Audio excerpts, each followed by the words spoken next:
So, good morning. Hi, I'm Dr. Baker, and along with a couple of other folks, medical visits in here Monday, Wednesday, and Friday. And today we have you all in one room to talk a little bit about addiction. And so we're going to spend the next hour or so talking about addiction and what it is and what it isn't, and a few of the things that tend to cause it. And sometimes I'm going to talk about alcohol, and sometimes I'm going to talk about cocaine, and sometimes we might talk about heroin. The disease is addiction.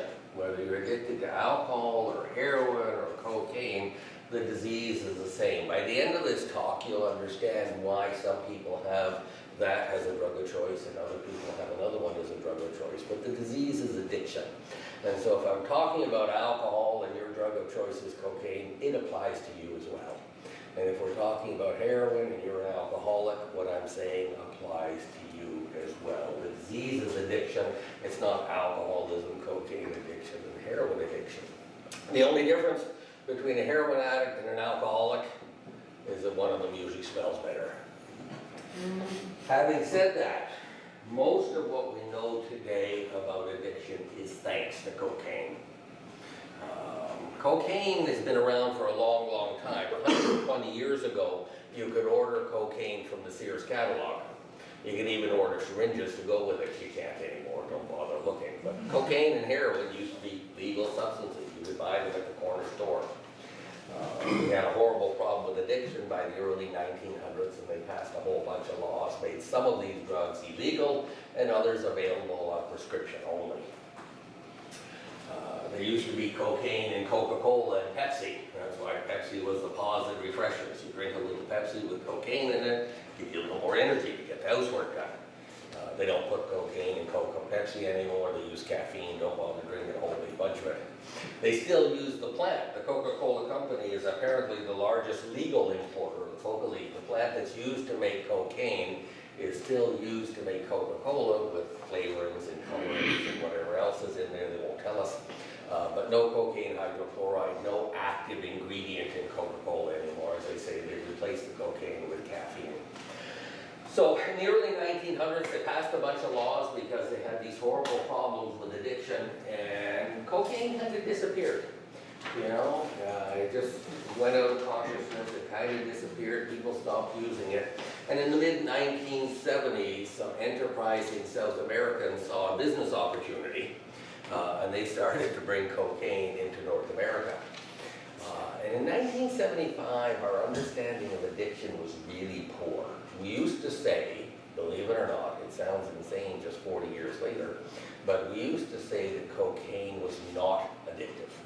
That seems like a really silly thing to say, but our understanding of addiction was so poor, we used to believe that for a drug to be addictive, it had to cause withdrawal. And so if you're drinking 26 of vodka every day, and we take the vodka away from you, in a little while you're going to start to shake. And if you've been doing that long enough, pretty soon you're going to start to see things, snakes, bugs, dragons, the famous pink elephants. And if you've been drinking long enough, you'll have a seizure. And so if you've been drinking regularly, I can pretty much tell you what's going to happen in 24 hours, 36 hours. There's a predictable pattern of withdrawal with alcohol, therefore alcohol is addictive. If you've been using heroin on a regular basis and you stop using the heroin, pretty soon your nose is going to run, your eyes will run, your yawn big enough to swallow your face, all kinds of things will happen to you. There is a predictable pattern of withdrawal with heroin, therefore heroin's addictive.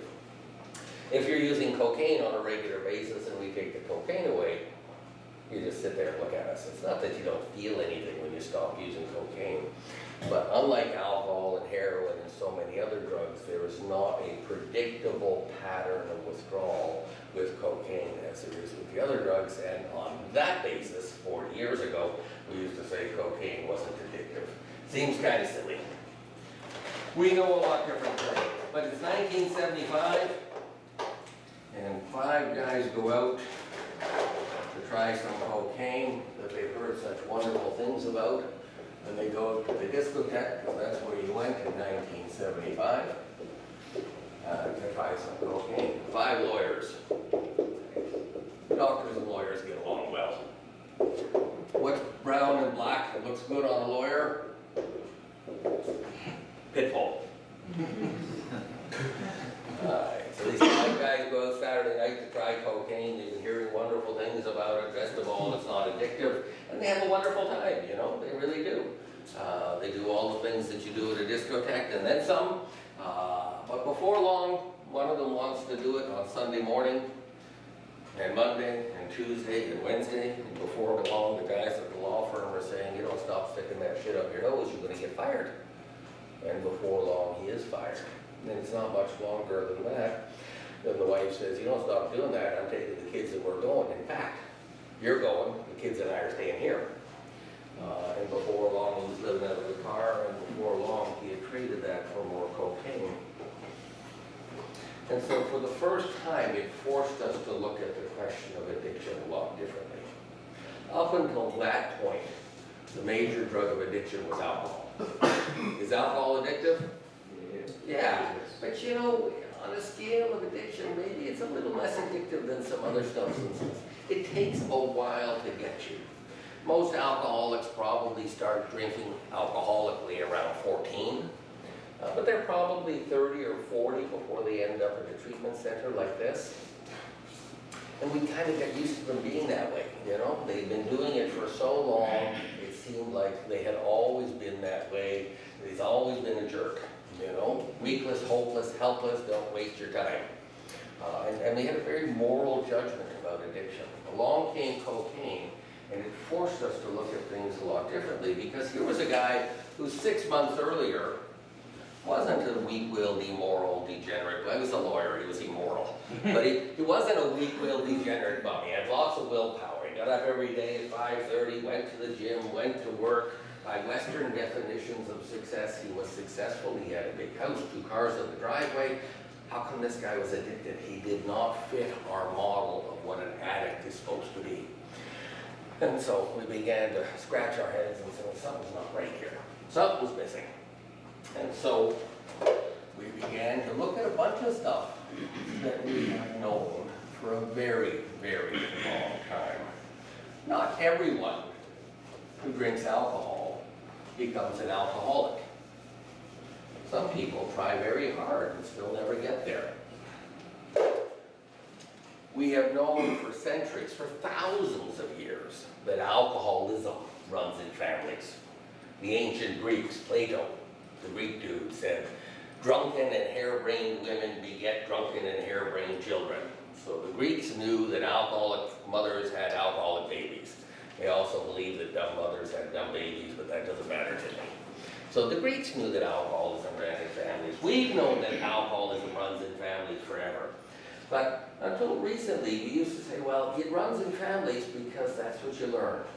If you grow up with alcoholic parents, you probably grow up in a pretty dysfunctional household. And your parents don't teach you the things you need to learn as a child, so that when, as an adult, you face the inevitable stressors of life, you do the only thing your parents taught you to do, which is get drunk. Well, kind of makes sense. But it's a bit like saying diabetes runs in families because you watched your mother take insulin. Well, it doesn't really make a lot of sense. And so there's no doubt that alcoholism runs in families.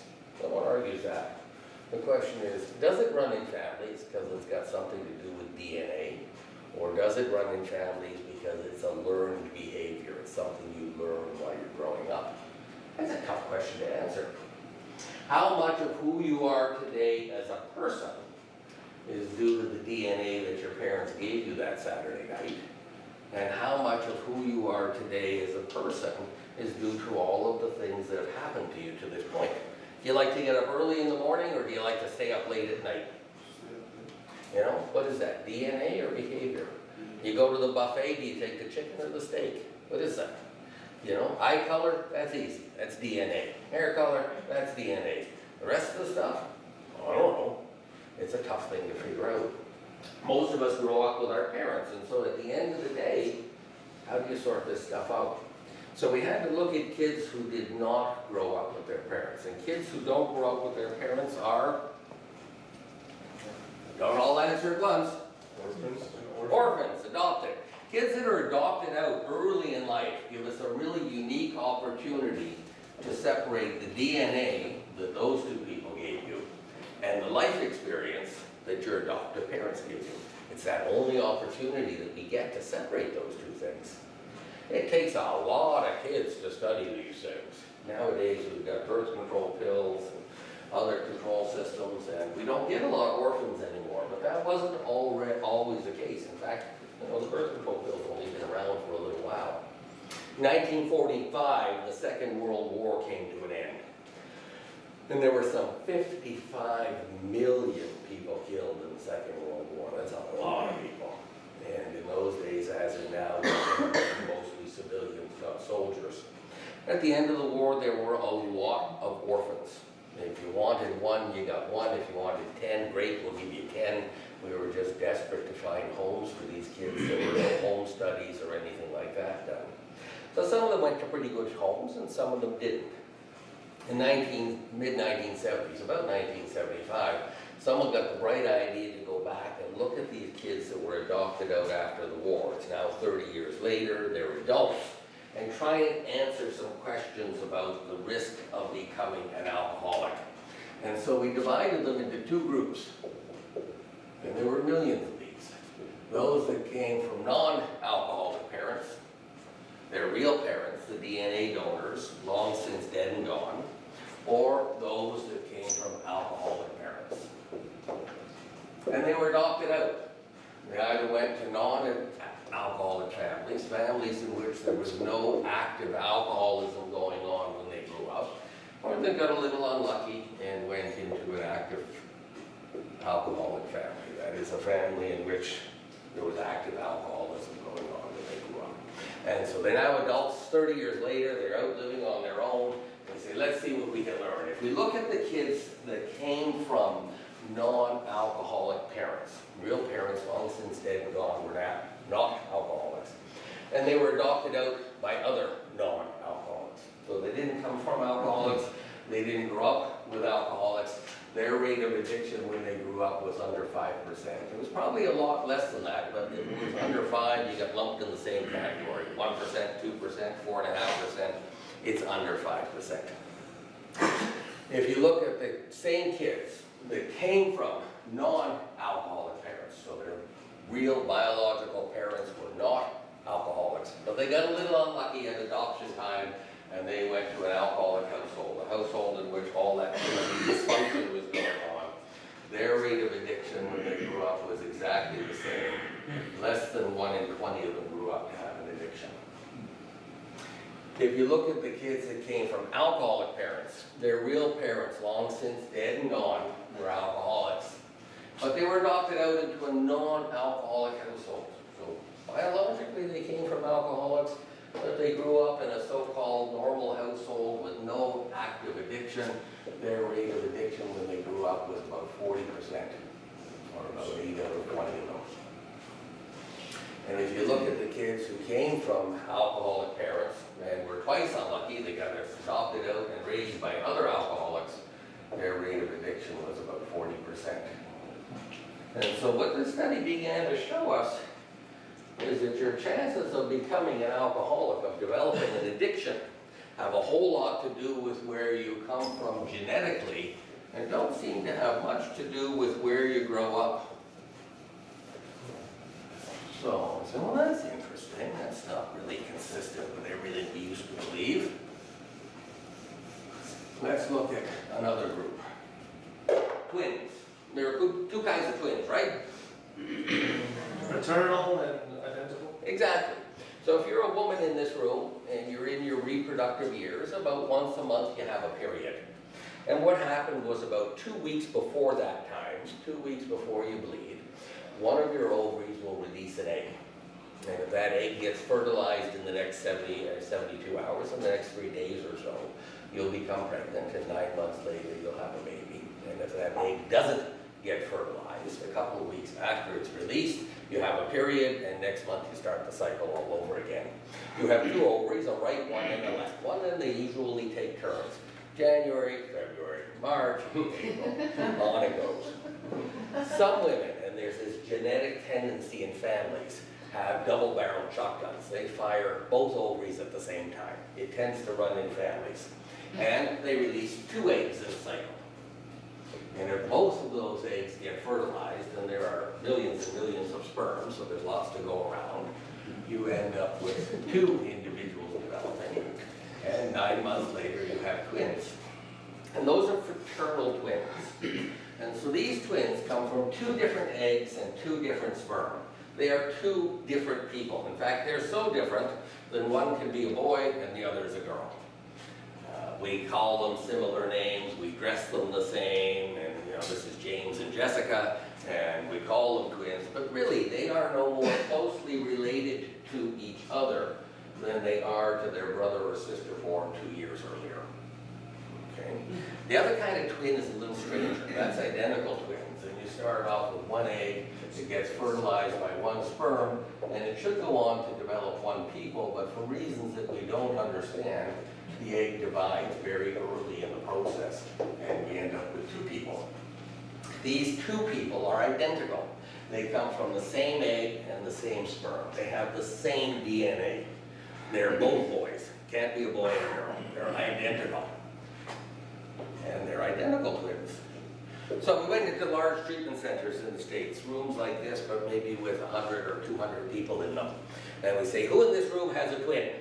And the odd hand went up. We said, sorry, just fraternal twins, no identical twins. If the fraternal twin is in the treatment center for addiction, what do you think the chances are that if we track down their twin in the community, Chicago, New York, wherever it is that they're living, they would also have an addiction? 50%? Yeah, you're close. It's about 40%. So if you have a fraternal twin in treatment that has an addiction, or maybe not in treatment, it doesn't matter. If you have a fraternal twin, a non-identical twin who suffers from addiction, statistically speaking, your chances of having an addiction is also 40%. And that's true whether you have a brother or sister that has addiction, because remember, these 2 are no more closely related to each other than are any other brother-sister combination. And so that kind of backed up the numbers that we have been seeing, about 40%. Went in the treatment center, big rooms, lots of people. Who has a twin? Hands went up, and we said, oh, I'm sorry, just identical twins. Now most of the hands went down, but the odd one stayed up. If we track down the identical twin in the community, what do you think the chances are that they would both be boys? 80%. Both boys? 100%. 100%. 100%. They're both boys. 100%. Okay? They both have blue eyes. 100%. Both have blonde hair. 100%. Both are addicts. 80%. It's like, you think 100, you say, well, maybe 100, maybe 80. These are all good answers. The answer is somewhere in between. It's 95%. Wow. So, both sets of twins, both grew up in the same sort of households, both had the same experiences. There's no real reason to believe that we treat identical twins significantly different than we treat fraternal twins. Yet there was a huge difference in the rate of addiction. And so again, this supported the idea that this disease has a whole lot to do with genetics and not an awful lot to do with how you grow up. But if it was entirely genetic, it would be like the blue eyes. It would be 100%. It's not 100%, and therefore there is an influence of the environment. If there was no environmental influence, it'd be 100%. Yes? Do you have any statistics on if only 1 parent is an alcoholic? Yeah, we're coming to that in just a moment. Good question. Okay? So, we recognize today in a field called epigenetics that the DNA that you're born with is that blueprint. It says, are you going to be a boy or are you going to be a girl? Are you going to have blue eyes, you're going to have brown eyes? And some of that stuff is very fixed. It's in concrete. It's not going to change. Blue eyes are going to be blue eyes. But some of it is a bit flexible, and we now recognize that the environment can turn genes on and turn them off a little bit. And so it's not as carved in stone as we believed just a few years ago. It's still pretty carved in wood, but it's not carved in stone. So let's look at one family. This is how we draw families in medical books. And this is Sheila. And this is Patrick or Patty. And let's make it easy, they had 10 kids. That's Let's make it easy. Okay, between the names, the color of the ink, and the number of children they had, they're from where? Ireland. Ireland. Irish are a wonderful population to study alcoholism in because, as the old saying goes, what is rarer than a sober Irishman? It's not necessarily a compliment, but if you understand that this is a genetically based illness, it's not truly an insult either. Are you surprised to see a blonde Swede? No. Are you surprised to see a dark Italian? No. No, why? Because up until just a couple of years ago, we didn't travel. We couldn't travel. There were no roads. There were no automobiles. There were no airplanes. The few ships that were in the world were for pirates and merchants. They weren't for taking a holiday on. There were no bicycles, and the vast majority of humanity was far too poor to own a horse. And so your world was as far as your feet would take you in a day or two. And remember, there are no roads or sidewalks. You're kind of walking through the woods and the fields, so you don't go that far in a day. Your whole world was maybe 10, 15 kilometers from where you were born. When it came time to take a partner, to marry and have children, you generally married someone from within that 15-kilometer circle, from your village or the next village over. And so genes tended to concentrate. The blondes are all in Sweden, the dark-skinned ones are all in Italy, and the drunks are all in Ireland. Okay. Nowadays we mix the pot a whole lot, but that's probably good for genetics. So Patty and Sheila are Irish, and up until a few years ago, birth control was illegal in Ireland. If you wanted to buy condoms, you had to sneak over to Protestant England, hide them in your suitcase and sneak them back to Ireland. That's not the case anymore. But they had 10 children. Turns out Patty is an alcoholic. He loves his Irish whiskey. He lives for payday because he can go to the pub, pay his tab, and he knows he's good for a 2-week supply. He doesn't have to worry where the booze is coming from for the next 2 weeks. He still found time to father 10 children. How many of those kids do you think will grow up to be addicts or alcoholics? 40%. 40%, you're listening. Statistically speaking, if you have one parent who's an alcoholic or an addict, you have about a 40% chance of inheriting this disease. Okay, that's statistics. It's like saying that the average temperature here in Kamloops in July is 17.2 degrees. It doesn't mean that it's 17 degrees every hour of every day. It's just the average. Some years it'll be colder than that, some years it'll be hotter than that.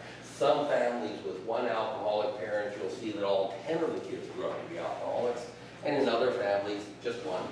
It's the average. 40% is the average. Turns out Sheila likes her Irish whiskey every bit as much as Patty, although she passes out about an hour before him every night, which might have something to do with the 10 kids. She too is an alcoholic. How many of those kids do you think will grow up to be addicts? 75%. 80. Yeah, good guess. 80 is the answer. If you have 2 addicted parents, your chances of inheriting this disease jump to about 80%. Interestingly, those numbers are very similar to diabetes. And so, presumably, everyone in this room is addicted. Some of you might be here by mistake, but that's an unusual occurrence. If you suffer from addiction, the chances of your children suffering from addiction are at least 40%, because that's what you are. If the partner, your partner, the mother or father of your child is also an addict, and that's highly likely, then that jumps up to 80%. Yeah? Are you talking like addicted to drugs or even cigarettes? Cigarettes are different. Cigarettes are addictive, but that's a different sort of thing. We're talking about addicted to drugs right now. Next week we talk a little bit more about cigarettes and nicotine addiction. So, a genetically based illness. Does alcohol cause alcoholism? Yeah. Well, does sugar cause diabetes? Yes. Kind of. They tell you don't eat too many donuts or you're going to get diabetes. There's a grain of truth in that. If we took the first 100 cars coming down Columbia Street here, set up a roadblock, hauled the drivers out of their cars, put them in a school bus and took them to Tim Hortons and locked them in there for a year, and gave them 6 donuts for breakfast, 6 for lunch, 6 for supper. That's all they're allowed to eat for a whole year is donuts. No volunteers. And all the pop they want to wash it down with. At the end of the year, they'd all be fat, they'd all have zits, but only some of them would be diabetic. How come? Genetics. Genetics, genetic predisposition. You have to be born with something that says if you eat 18 donuts a day for a year, you're going to become diabetic. If you're not born with that predisposition, you won't become diabetic. If we took those same 100 people, hauled them down to Tim Hortons and said, look, the shelves are always full, you can eat whatever you want, all you want, there's only one rule, we're coming back in 12 months, and if you're not diabetic, we're going to shoot you. At the end of 12 months, we'd have to shoot most of them because they could not become diabetics if their lives depended on it. You need to have a genetic predisposition. Yeah? My parents were not alcoholics, but my mom's brothers, my uncles were. Yeah. So again, there's that family tendency. Yeah. We sometimes talk about alcoholism skipping a generation. So let's go back to Patty and Sheila. I changed names down on purpose. It's the first one I grabbed. Okay, here you are. You're growing up. You're both alcoholics. What's life like? You got two alcoholic parents. What's life like? Rough. It's not great. You wish school lasted 12 months a year because you don't really look forward to summer vacation. You never take any friends home from school to show them where you live. And you're 8 years old, and what do you say to yourself? I'm not going to be like them. I'm not going to be like them. And why are they jerks? Even at 8 years old, you can figure that out. Why are they jerks? Because they're Because they're drinking all the time. And so you say, I'm not going to be like them. I'm not going to drink. And you don't. You know, especially the girls will stick to this. You don't. And you'll have the odd sip of wine to toast the bride at a wedding or something, but you've never been drunk. You have no desire to be drunk. You've seen what it does to your parents. It's time to get married. You're now an adult. Who are you going to marry? A non-alcoholic. Non-alcoholic. You're not going to marry a drinker. You grew up with those turkeys. You're not doing that. You're going to marry someone you get along with, at least in the beginning. Okay? Someone who has similar values, someone who has similar experiences, and it'll turn out someone who's had a similar upbringing, almost for sure. And you will probably, in fact, almost certainly, marry the child, another child of an alcoholic household. But you don't like drinkers. So you'll marry the sober child of an alcoholic household. You're still Irish and you still have 10 kids. How many of those kids grow up to be alcoholics? 8. 80%. You say, where the heck did we go wrong? Wow. You didn't. These kids had, unlike you, had no reason to fear alcohol. Patty and Sheila, when they were in their 40s, got drunk one night, set the house on fire and died. They never knew their drunk grandparents. Your brothers and sisters, their aunts and uncles who were alcoholics, you don't go visit them. They're jerks and they just want to borrow money. And so your kids don't have that fear of alcoholism. Someone brings a bottle of whiskey out behind the bar and they say, sure, why not? And they try it and they love it and they end up being alcoholic. And we see the same thing with diabetes. It seems to skip a generation sometimes. And really, it doesn't skip a generation. If you grow up with diabetic parents and your mother goes blind and your father has his legs amputated, what might you say to yourself? I ain't going down that road. And how do you not go down that road? Well, you don't eat Twinkies, you don't eat cookies, you don't have any fat on you, and you go to the gym every day. And if you do that, if you live a super healthy lifestyle, even though you have the genetic predisposition for diabetes, you may never realize you have it. You never trigger it. And you have kids, and your kids don't have any reason to fear Twinkies or cookies, and they develop diabetes. And so it looks like the diabetes skips a generation. What skips a generation is the behavior that tells you you've got the genetic predisposition. And it's the same thing with alcoholism. What skips a generation is the behavior that tells you you've got the predisposition. So your parents have lots of brothers and sisters that are alcoholics, but they themselves haven't consumed enough alcohol to know that they are. But they probably, well, not probably, they certainly carry the genetic predisposition because they could not have otherwise given it to you.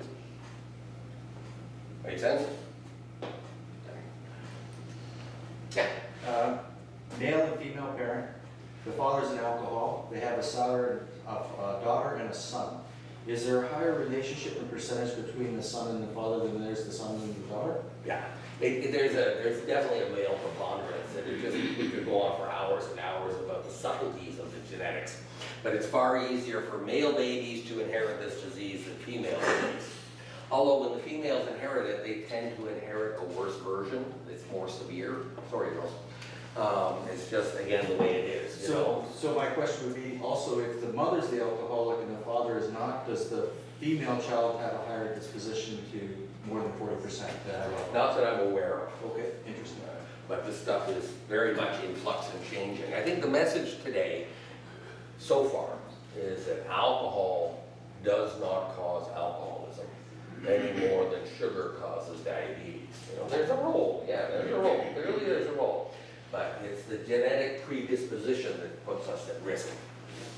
And so it's the mid-1980s, and we figured out that there's a strong genetic predisposition to inheriting addiction, and we said, well, let's figure out what's going on.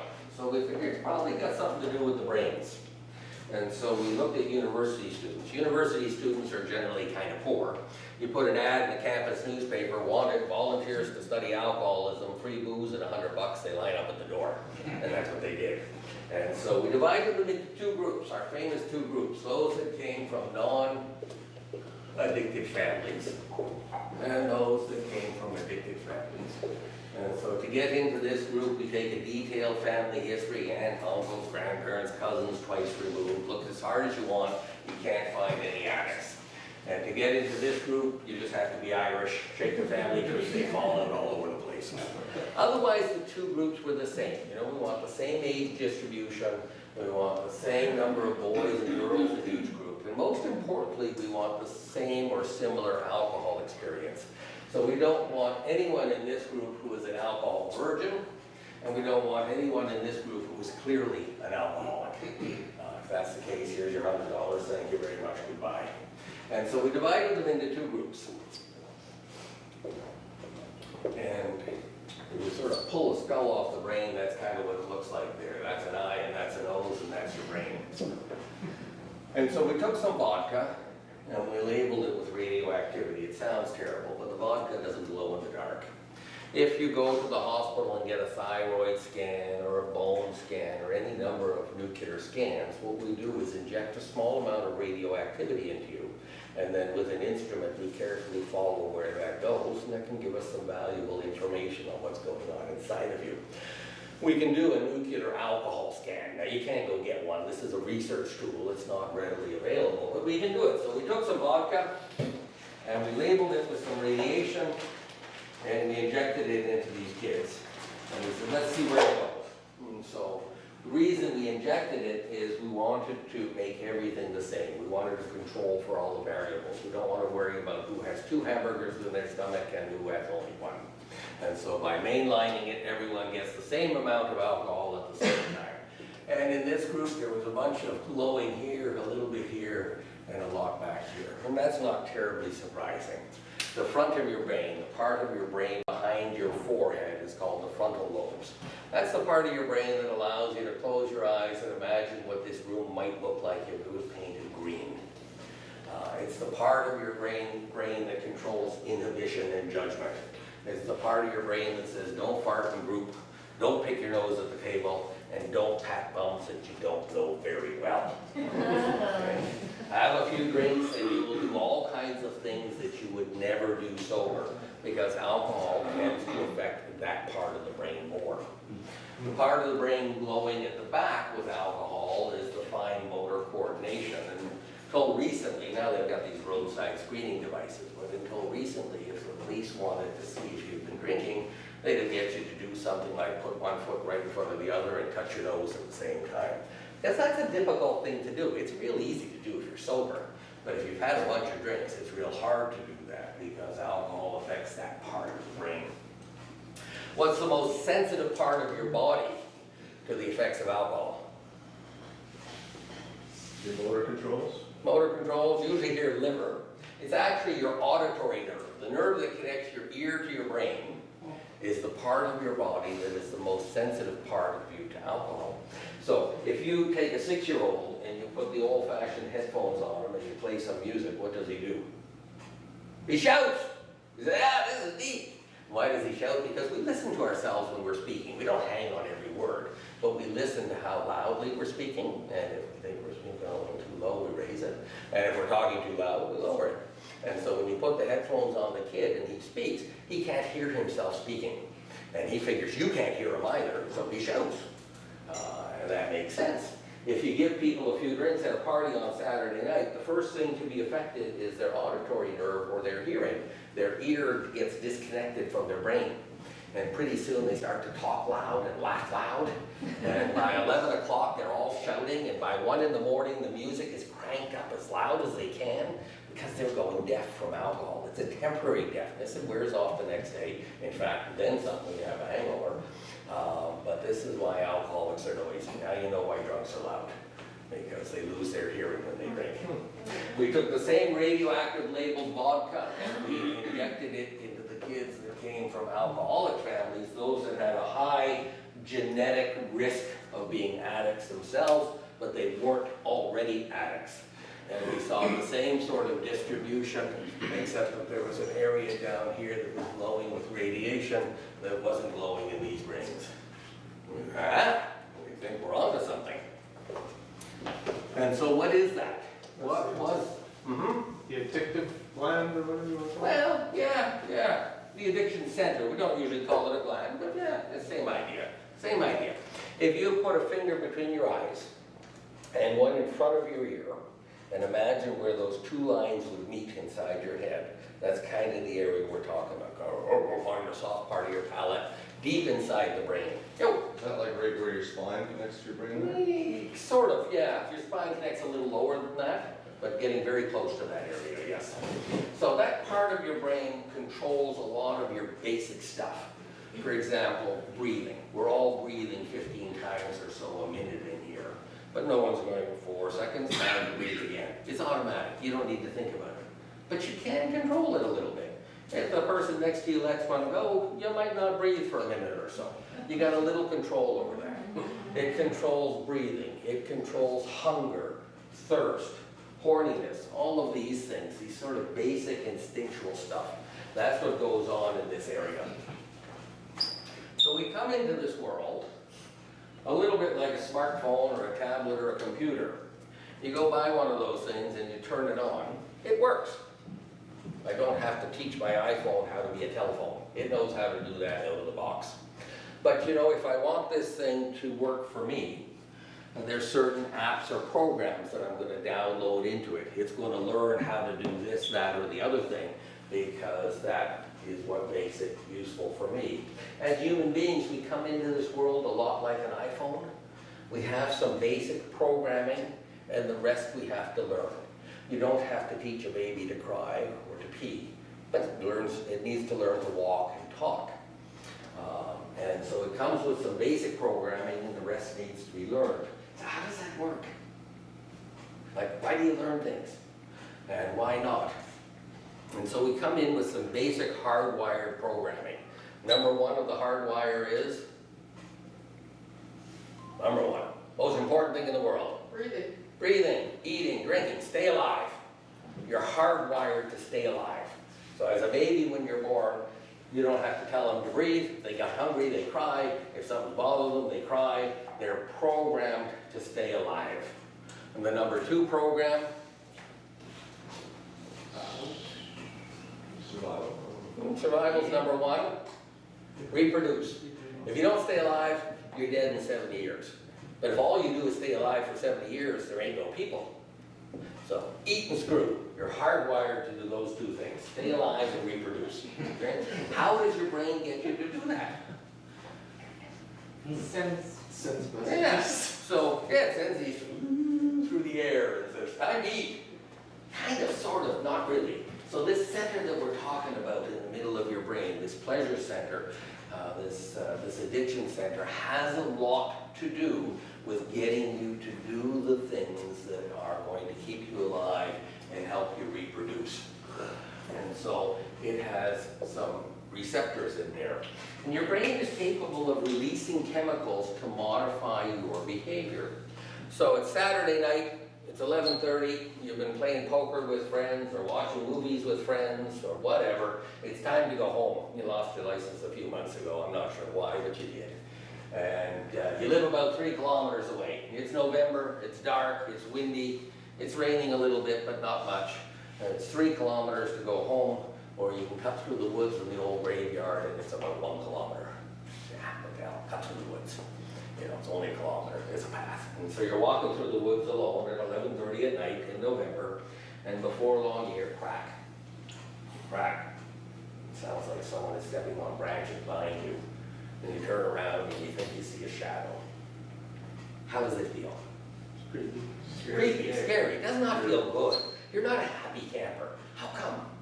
Because your brain is flooding itself with chemicals that create a negative emotional experience. Your brain is smarter than you are. Your brain is saying, don't do this, turkey, you're going to get us killed. Okay, this is not good for our survival. Next time you go play poker, you take the sidewalks. You didn't like that experience through the woods. Okay, you're 13, 14 years old, you're at a high school dance, you're a guy, you ask a girl to dance and she laughs at you. How does it feel? Horrible. You're embarrassed, you turn red, your brain is releasing a whole bunch of negative chemicals that says, you keep doing it like this, we're never going to reproduce. Okay? And so you learn from those negative experiences because your brain releases chemicals. You have the opposite system. You have positive experiences. And so instead of releasing chemicals that say, look, turkey, don't keep doing it this way, your brain releases chemicals that says, that was good, do it again. All the drugs that we get addicted to have a few things in common. One of them is they are all mood altering. They all change the way you feel. For a drug to be addictive, it has to change the way you feel. It has to be mood altering. No one's ever got addicted to penicillin. It doesn't change the way you feel. And they hijack what is a natural survival system. And so this midbrain, this thing that we talked about deep inside your brain, has receptors on it. And these receptors are like plugins on that wall behind me. On that wall are plugins. One's for the electricity, you can plug a toaster into that. One's for the central vacuum, one might be for cable TV, another one's for the telephone, another one's for the computer network. If you plug the toaster into the vacuum outlet, what happens? Nothing. So each plug has something that fits into it, and when the right thing fits into the plug, magic happens. And our brain is kind of the same way. We have all these receptors or plugins in our brain, and when the right molecule fits into it, magic happens. And so we have a section of our brain that responds to stimulants, a part that responds to endorphins or opiates, and a part that responds to sedatives. Why do we have these things? So our brain naturally produces them? Our brain has all these plugins that'll respond to them, and it produces its own, obviously, because if you don't have any, why would you have the plugins? So yes, your brain kind of produces very similar chemicals, which is why the drugs of addiction all work. They mimic what our brains naturally do. So why do you have these things? So you eat, sleep, and... Yeah, so you can eat and screw, so you can stay alive and reproduce, exactly. So this is the positive side of that negative thing. You know, the negative thing that says, don't do this, you're going to get us killed. This is the positive side. And so up until a couple of years ago, we all lived in the woods. I don't care what your cultural heritage is. We all, in terms of human evolution, we've been on this planet in one form or another for about 3.5 million years. And up until very, very recently, we all lived in the woods. And so survival was a day-to-day thing. There were no refrigerators, freezers, Safeways, or any other kind of store. If you wanted to eat today, you had to find something to eat today. And there was no farming, it was hand-to-mouth existence. So you get up in the morning, and the birds are singing, and the sun is shining, and you go, ah, what a nice day, let's go kill something and eat it. Okay, we're motivated to do things because we need to do something every day to survive. We do not do boredom well. Okay, a week or two in Mexico, that's fine, sitting on the beach, but I don't want to spend the rest of my life doing this. This is okay for a break. We like to do things, and we're no different. And so in the old days, you go out and get your gang together and you go hunt antelope. Nowadays, you paint the fence or clean the garage. And what do you do after you clean the garage? not have a beer. What do you do after you clean the garage? Relax. Yeah, what do you do though? Think about it. Yeah. You eat. Yeah. You look at it, don't you? Feeling You've cleaned the garage, you've cut the grass, you've painted the fence, I don't care what you do, and I guarantee you, you stand back and admire it. Yeah. Say, damn, I did a good job, okay? And what's happening? You're releasing chemicals in your brain that are attaching to these receptors, and when they do, they cause the release of a chemical called dopamine. Got nothing to do with dope, it just sounds that way. And that is the brain's feel-good chemical. And your brain is saying to you, that was good, do it again. This promotes our survival. Now, how does a clean garage promote your survival? Well, I guess it does, you know. I mean, if you're trying to impress a woman, having a clean garage is better than having a dirty garage. You know, all of these things kind of mimic what evolutionarily we were made to do. So you're out in the woods and you gather your clan and you go out and you hunt an antelope and you come back and you've got the antelope roasting on the fire and you're sitting around making jokes and laughing about Charlie who almost fell off the cliff and the big one that got away. And what are you doing? How do you feel? You're proud. Proud. Warm, safe, comfortable, loved, Secure. connected, secure. We're not individuals that survive alone. We're not like a moose or a bear. We cannot live in the woods alone. No claws, no fangs, we die. We need each other to survive. We are a herd animal. Our only chance of survival on this planet is to work as a group.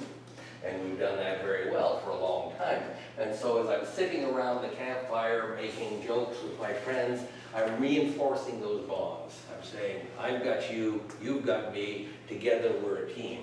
And chemicals are being released in your brain that attach to the sedative receptors, causing the release of dopamine. You feel warm, fuzzy, and safe, and your brain says, that was good, do it again. Exactly. This promotes our survival. And you've got your tummy full of antelope, and you're tired, and it's time to go to bed, and you crawl into the hut, cave, tent, whatever it is you were sleeping in 50,000 years ago. And your mate reaches over you and touches you in the way that you know what he or she is thinking, and you say, why not? And you get laid. And how does it feel? Great. Good, exactly. You got that warm afterglow. And you've got that because endorphin type chemicals are being released in your brain that attach to the opiate type receptors in your brain, causing the release of dopamine. And your brain says, That was good, do it again. that was good, do it again, because that promotes our survival as a species, okay? All of the drugs that we get addicted to hijack this natural survival system. Things like cocaine and crystal work over here. Things like alcohol and Valium work over here on the sedative receptors. And things like heroin and fentanyl and other opiates work over there. Whether you do it here, here, or here, exactly the same thing is released inside your brain. Make sense? Okay. So, normies have a pleasure center? Of course they do, otherwise they wouldn't survive. My dog has a pleasure center. Okay? You teach him a trick, give him a treat, eventually he says, Dad, that was good, I gotta remember to do it again. Okay? So, everyone has a pleasure center, and everyone has these receptors. How come everyone doesn't get addicted? And that's where we work. We sort of say, okay, we understand what addiction is. Okay, we understand where the drugs that people get addicted to work. Okay, we understand how they work with the release of dopamine, but everyone's got one of those. Why doesn't everyone get addicted? And that's kind of where we were. Looking at the brains of dead alcoholics in Texas, this was in the 80s. Nowadays we don't do this stuff. We've got tissue cultures and DNA mapping, but in those days we didn't. And our scientific methods were pretty crude just a few years ago. And so we would take the brains of dead alcoholics, and if no one claimed the body, and by the time you died on the streets in Texas, probably no one claimed your body, you'd zip open your skull, pull out the brain, stick it in a blender, mash it all up and analyze the chemicals in it, and then when we were all done, give you a proper burial. And so we got kind of excited because we found a chemical in the brains of these dead alcoholics called tetrahydroisoquinoline. And it's a pain to say that every time you want to, so you can abbreviate it to THIQ or tetrahydroisoquinoline. This had only been found one other time in the brains of dead heroin addicts in New York City. When we found it in the brains of the dead heroin addicts, we said, oh, it's something they're cutting the heroin with, or it's some byproduct of heroin, I don't know what it is, we just parked it on the back shelf. But here we discovered it in dead alcoholics in Texas. So the first thing we did is phone the police and say, hey, they're all using heroin. Of course, they laughed because the guys, by this point in their alcohol addiction, couldn't afford a decent bottle of wine, let alone a fix of heroin. We had stumbled across a chemical that was common to dead alcoholics and to dead heroin addicts. We got to use our imagination from this point. Is alcohol addictive? Yes. Yeah. Heroin addictive? Yes. What's more addictive, heroin or alcohol? Heroin. Yeah. Cocaine addictive? Yes. What's more addictive, Coke or heroin? Heroin. Coke. Whoa. That's an eye opener. Yeah. So let's just park that for a minute. Years ago, Al, you remember TV used to be black and white? TV used to be black and white. Most of you don't remember that. True story. True story. Yeah. And they used to make what they call low-budget movies. Now, one of the easiest way to make a low-budget movie, a movie that doesn't cost very much to make, in the 60s when we weren't a very sophisticated audience yet, was knights and castles and horses and this sort of thing. And so you paint a couple of sheets of plywood to look like rocks and you just keep moving them around and it doesn't cost much to build a set. And you got a couple of horses and you just keep painting them different colors and it doesn't cost much to have a whole herd of horses. And the plot was real simple. The guys in the castle didn't want you to get in and the guys on the outside wanted to get in and get the gold. That was it. Kept us busy for an hour and a half. So, you're outside the castle and you want to get in. They pull up the drawbridge and fill the moat with water. You have rocks, sticks, spears, and arrows. You can throw them at the castle until you're old and gray. Your kids are throwing rocks, your grandkids are throwing rocks, and you still ain't going to get in the castle. You got to use your head. What do you invent? Catapult. Catapult. Exactly. You take a catapult and you put those same rocks in it, and something magic happens. So THIQ is kind of like a catapult. If you take the catapult and approach the castle, but don't put any rocks in it, and keep firing it, what happens? Nothing. Wear it out. You wear it out, exactly. And if you take the rocks and throw them at the castle, but don't put them in the catapult, what happens? You Nothing. wear your arm. Wear your arm out. If you put the two together, some magic happens. And that's kind of what addicts inherit, is this THIQ thing. If you just don't put much in the catapult, you never break your way into the castle. And so imagine that this chair is that midbrain thing that we talked about earlier. And imagine that these are your receptors. Okay, here's your stimulant receptors. And we're going to borrow this and this. Here's some alcohol receptors. And here's some opiate or heroin receptors. I want you to imagine that that pleasure center, that addiction center in the center of your head is surrounded with 3 feet of cement. It's a cement igloo. 3 foot thick, no room inside. Steel reinforced concrete igloo. Every time you get drunk, if you're a normie, you pick up an alcohol-sized rock and you throw it at that 3 foot thick wall. But that's a 3 foot thick steel reinforced concrete wall. You don't ever break it. And every time you use an opiate, you pick up a bigger rock and you throw it at the wall. But it's a 3 foot thick steel reinforced concrete wall. You ain't never going to break it. And every time you do cocaine, you pick up a really big rock, no pun intended, and you throw it at the wall. But it is a 3 foot thick steel reinforced concrete wall. You never break it. And that's what happens in normies. Addicts are born with something special, and the something special is like a catapult. And every time an addict, anytime someone who has a genetic predisposition to alcoholism or addiction picks up alcohol and gets drunk, they put a little alcohol rock in their catapult and they fire it at the wall. It's a steel reinforced concrete wall. It's going to take a while. But with the catapult, boom, chip, crack, and slowly, slowly it breaks. And for most alcoholics, it's about 20 years from first drunk to hopeless addiction. On average.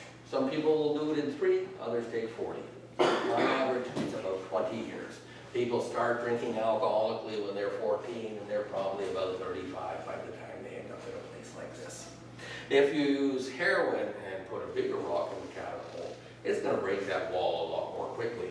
And indeed it does. From first hit to hopeless addiction, on average, is about 2 years. Some people will do it in 2 weeks, other people will chip for 20 years before they get in trouble. On average, it's about 2 years. And if your drug of choice is cocaine or crystal for that matter, you put a really big rock in the catapult and fire it at the wall. And the wall breaks that much more quickly, on average about 6 months. So cocaine will do to you in 6 months what alcohol will take 20 years to do. In the end, they all do the same thing. They all break that wall down. And while you don't have 3-foot thick cement walls in your head, well, some of you I wonder, while you don't have 3-foot thick cement walls in your head, you can all recognize that there was a time when you could take it or leave it. Use because you wanted to, don't use, didn't really matter. And then something changed. Can't remember the day, week, month, I'm not even sure what year it happened. But something changed, and it went from using because I wanted to using because I had to. Where I had control over my use, and now I can't seem to stop, or I can't seem to stay stopped. And that's when the wall breaks. When the wall breaks, that natural protection is broken. The process of obsession, compulsion, and craving gets set up. Until that point, you don't have it. Normies never get that. That's why they don't understand addiction. They can't understand how you can quit for 2 years and go back to it. It makes no sense to them because with their brain, it doesn't work that way. They don't have that obsession, compulsion, and craving. Once the wall breaks, it never grows back.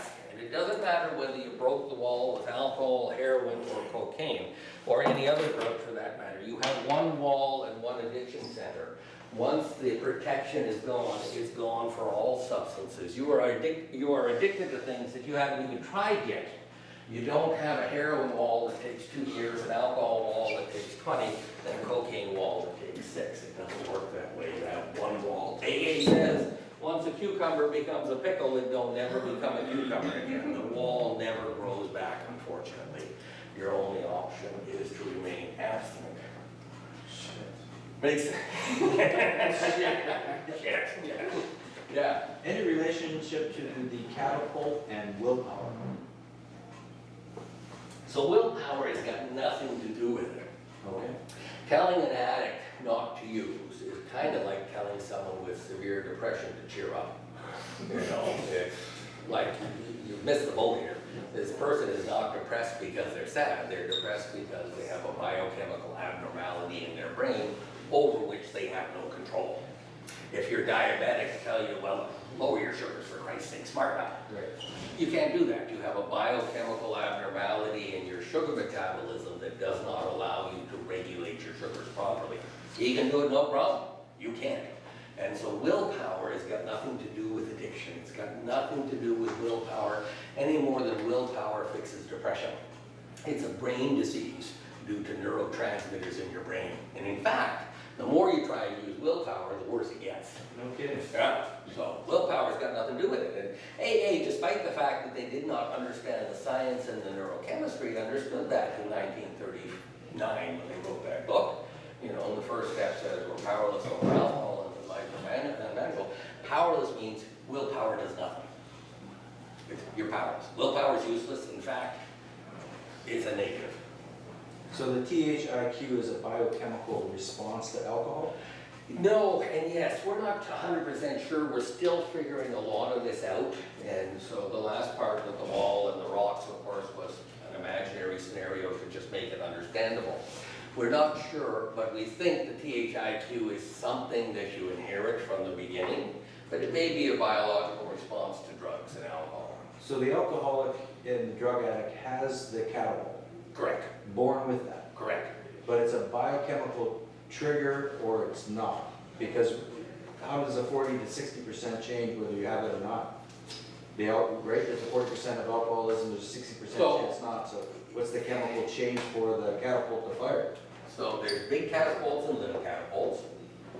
And there's 3-foot thick walls and there's 6-inch walls. So genetics is not quite as black and white as I've tried to explain it in this hour or so. It's a bit like Lotto 649. If you get 2 numbers, what do you get? Oh, Nothing. You get 3 numbers, $10. $10. You get 4 numbers, you get a little more. If you get 5 numbers, a little more. If you get 6, you hit the jackpot. So your risk of addiction is a bit like Lotto 649. If, as a result of what your parents gave you, you only get 2 numbers. So mom's got 4 and dad's got 3. They're both alcoholics and addicts, okay? Of a total of 6, okay? Of a total of 6. Okay, when it comes time to give you genes, they each give you half.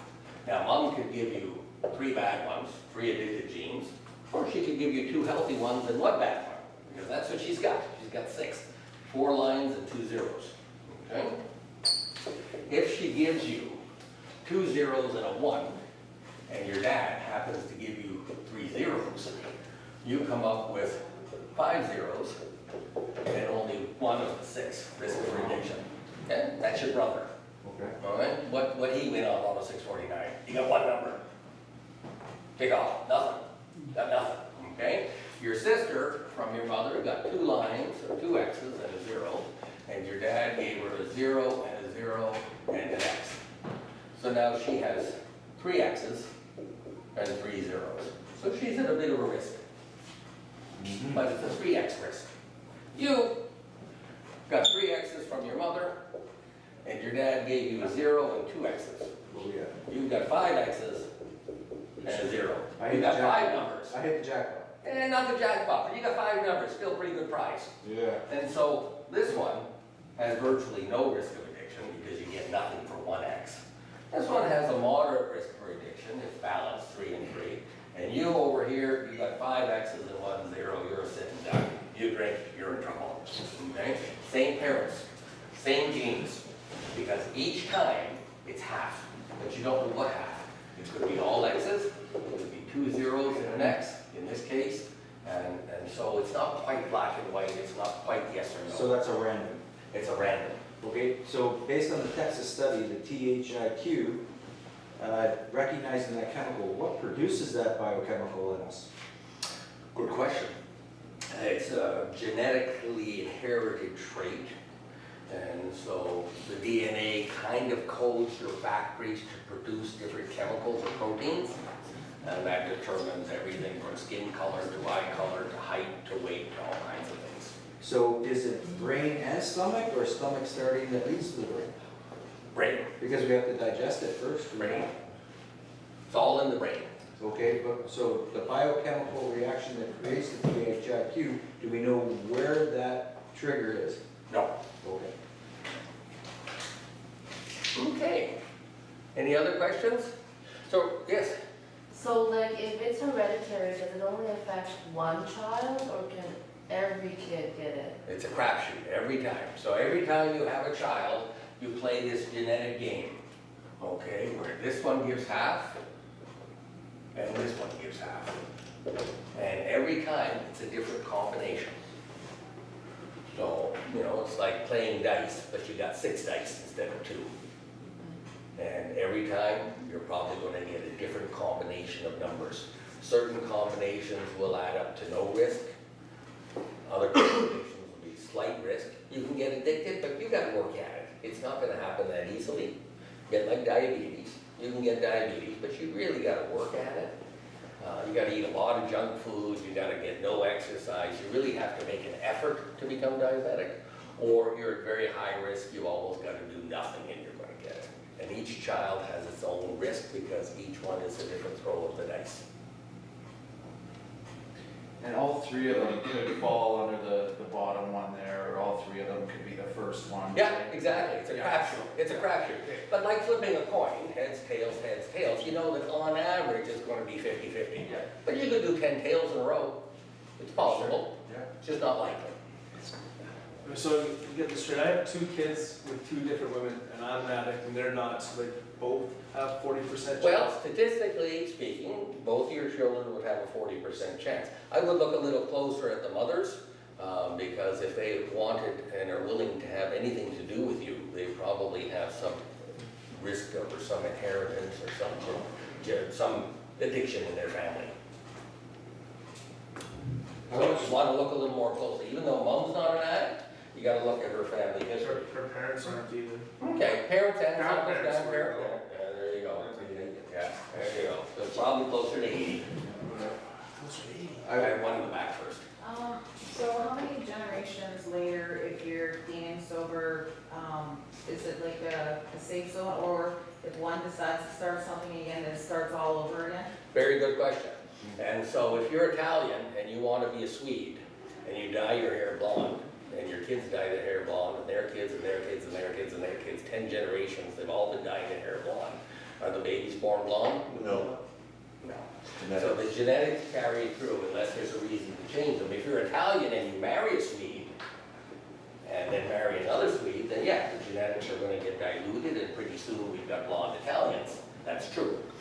But if all you do is stop drinking, your genetics will carry through, because it's not the drinking that causes alcoholism. It's not the heroin that causes addiction.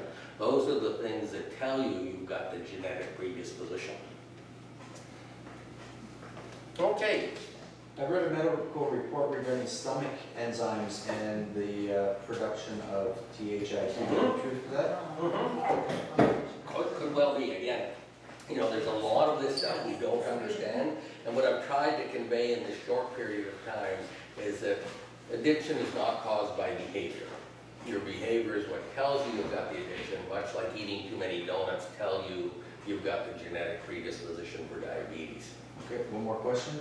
Why do we have to come to this stage to learn this knowledge? Why aren't we teaching it in elementary school and high schools? Have you ever tried to tell a teenager something? Just go and do it. We're here to learn awareness. Yeah, so I think it's good to tell people. All of you in this room, many of you in this room have children. And all of your children carry a risk of addiction. Okay, some of them are very high risk, some of them are 40% chance risk. So this is the sort of message that you want to get across to your kids. And they're probably not going to listen to you, but they're probably also not going to forget it.